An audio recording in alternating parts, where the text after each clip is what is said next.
School is almost in session, and as many parents know, it can be rough on both students and parents.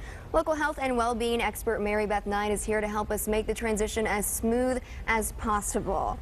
Well, of course, many parents want that transition to be as smooth as possible. It can be a rough one. I have two little ones. I know. It sure can.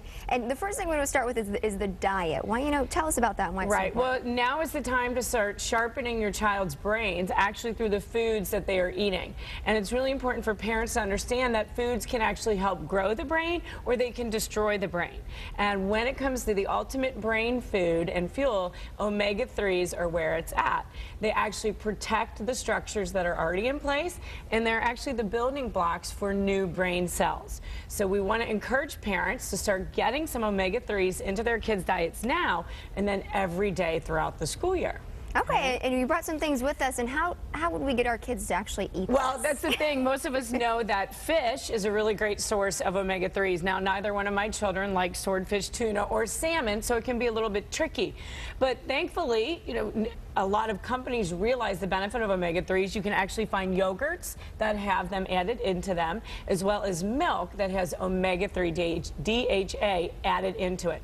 And if your school allows, why not send a little trail mix that has some nuts and seeds in it to school in their lunch to make sure those omega-3s, that brain fuel and food, is coming in throughout the day. Great idea. And along with the diet, of course, comes the exercise. Exercise, of course, I love it. I always talk about it, but a lot of research is coming out on how powerful exercise can be for the brain.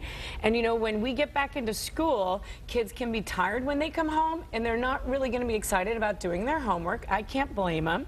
What parents will find is if they head out the door first, do 20 to 30 minutes of cardiovascular exercise, it reorganizes the energy in the brain and actually sends more energy to the memory and learning center.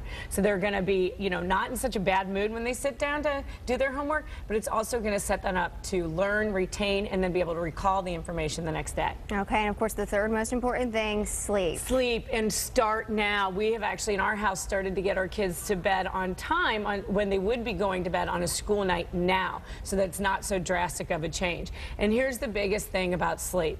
If they're not getting 7 to 8 hours of sleep a night, they cannot turn the information that they learned in today into working memory. That is actually what solidifies memory, is sleep.